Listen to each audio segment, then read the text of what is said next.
नमस्कार, सुबह के 9 बजने वाले हैं और वक्त है 9 की 9 खबर का। और मैं हूं आपके साथ विभा उपाध्याय। और बुलेटिन में सबसे पहले बात उफनती नदियों की।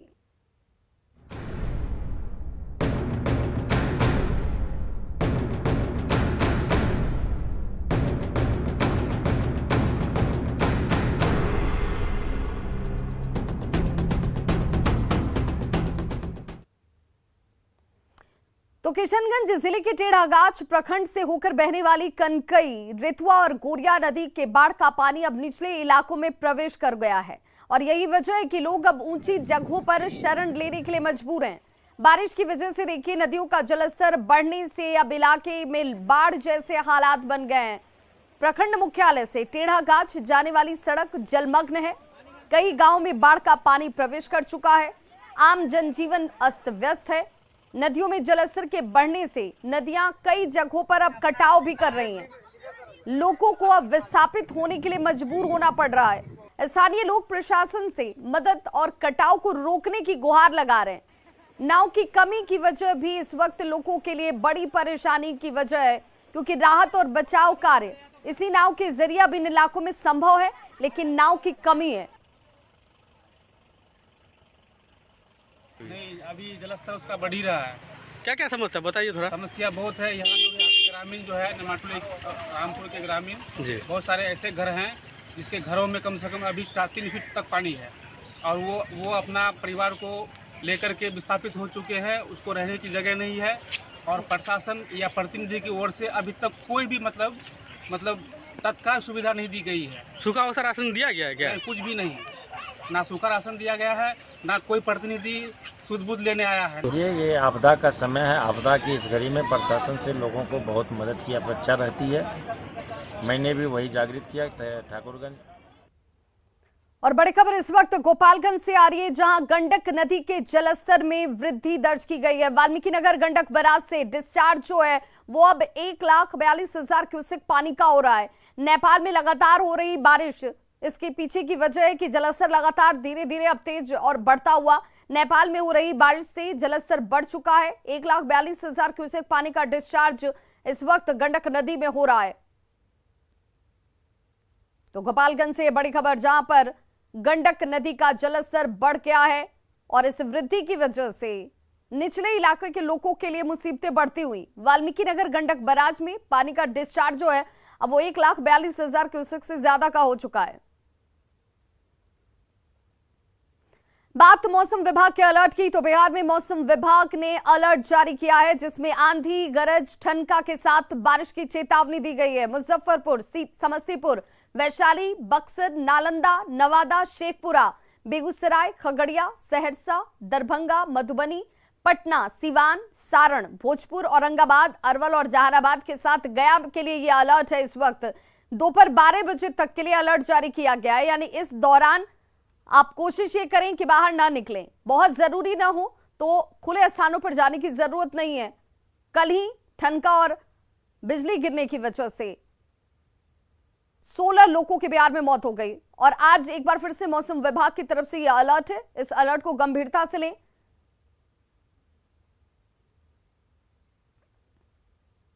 बिहार के कई जिलों के साथ साथ राजधानी पटना में भी कल देर रात से जोरदार बारिश हो रही है। आकाश में काले बादल छाए होने और तेज हवाओं के चलने की वजह से लोगों ने दिन में राहत की सांस ली और दिन में ही रात जैसा नजारा देखने को मिला। लोगों को बारिश की वजह से वाहन चलाने में परेशानी उठानी पड़ रही है। पटना से बारिश का हाल बता रहे हैं हमारे सहयोगी आनंद अमृतराज।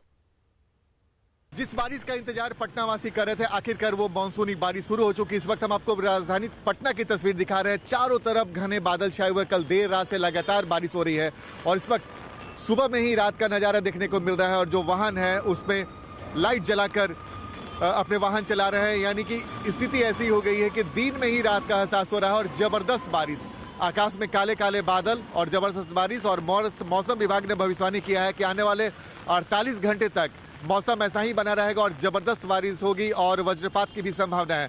जाहिर सी बात है पूरे बिहार में मानसून सक्रिय हो गया है, लेकिन राजधानी पटना में मानसूनी बारिश अभी तक नहीं हो पाई थी। लेकिन आज सुबह में जैसे ही पटना वासियों की नींद खुली, उसके बाद जबरदस्त बारिश ने लोगों को जहां गर्मी से राहत दी है, वहीं किसानों को भी बड़ी राहत मिली है, क्योंकि किसान भी इस बारिश का जबरदस्त इंतजार कर रहे थे। तो इतनी तेज हवाएं चल रही हैं और जबरदस्त बारिश हो रही है, और जो हम लोग आषाढ़ के बादल की कहानी सुनी थी, बिल्कुल वैसी तस्वीर राजधानी पटना में देखने को मिल रही है।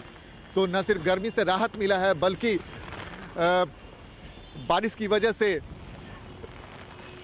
लोग भी काफी राहत महसूस कर रहे हैं। और इस वक्त हम आपको तस्वीर दिखा रहे हैं राजधानी पटना की, और इतनी हवा इतनी जबरदस्त है कि मैं अपने आप को भी संभाल नहीं पा रहा हूं। तो आप भी घर से सोच कर निकले, अगर काम नहीं हो तो घर से बाहर मत निकलें, क्योंकि बारिश जबरदस्त हो रही है। कैमरामैन सुबोध के साथ आनंद अमृतराज, न्यूज 18 नेटवर्क, पटना। और बड़ी खबर नालंदा से आ रही है, जहां एक युवक की हत्या कर दी गई है। पैसों के लेन देन में हत्या की बात सामने आ रही है। अमात गांव की ये घटना है। गांव के टुनटुन महतो पर आरोप लगाया हत्या का।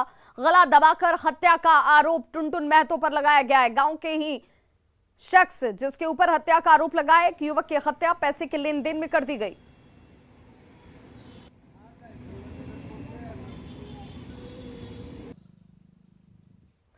और बड़ी खबर सिवान से आ रही है, जहां धारदार हथियार से युवक की हत्या कर दी गई है। जगतपुरा गांव की घटना, जहां जमीन के विवाद में हत्या को अंजाम दिया गया है। गांव से कुछ लोगों पर आरोप है, जो गांव के ही लोग हैं, उन्हीं के ऊपर इस हत्या का आरोप लगाया जा रहा है। धारदार हथियार का इस्तेमाल किया गया, युवक की हत्या की गई है। सिवान से ये बड़ी खबर इस वक्त, जहां जगतपुरा गांव में इस घटना के बाद से सनसनी है।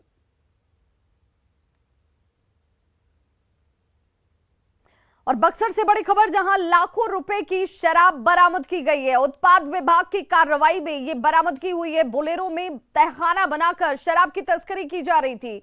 तहखाने से शराब को बरामद किया गया है। यूपी लाई जा रही थी शराब। और ये देखिए एक्सक्लूसिव तस्वीरें आपके टीवी स्क्रीन पर, और कैसे अलग अलग तरीकों का इस्तेमाल करते हुए शराब तस्कर जो हैं वो शराब तस्करी की कोशिश में लगे हुए हैं। लेकिन यहाँ पर बोलेरो में बनाकर जो तहखाना, और इस तहखाने से शराब की तस्करी की जा रही थी। इसके बाद यूपी ये शराब लाई जा रही थी, वहां कार्रवाई करते हुए इन्हें बरामद किया गया है। लाखों रुपए की शराब बताई जा रही है।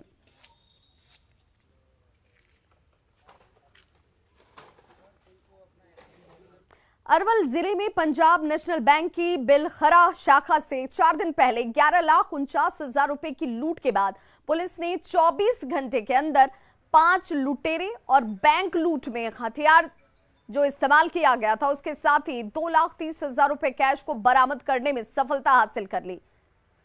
लेकिन इस पैसे पर अब अरवल सिपाही की एक महिला रुखसाना खातून ने दावेदारी कर दी है।